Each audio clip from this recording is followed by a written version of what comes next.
Казвам се Анна Иванова, Senior Manager Learning and Development в HCL Tech. Вече 17-та година съм в компанията и съвсем случайно започнах. Бях се върнала току-що от Италия. От компанията ми се обадиха да ме поканят на работа с италиански език. През тези 17 години преминах през на практика всички позиции в организацията. Това, което в момента правя, ми носи огромно удовлетворение, защото работя с всички отдели в организацията. Работя заедно с мениджърския екип да откривам конкретните нужди на екипи и на отделни хора и да търсим заедно възможностите тези нужди да бъдат удовлетворени.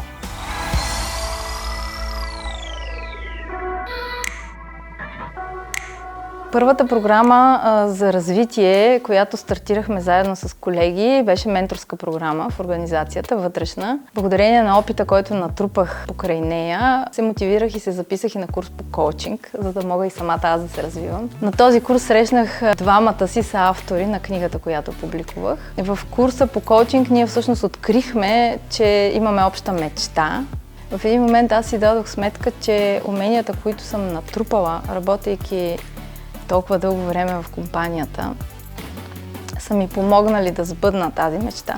Преди няколко месеца, съвсем неочаквано за нас, книгата получи признание. Попаднахме в списък с топ 20 на книгите, които всеки коуч професионален трябва да прочете. Мисля, че все още не мога да преживея вълнението от това признание.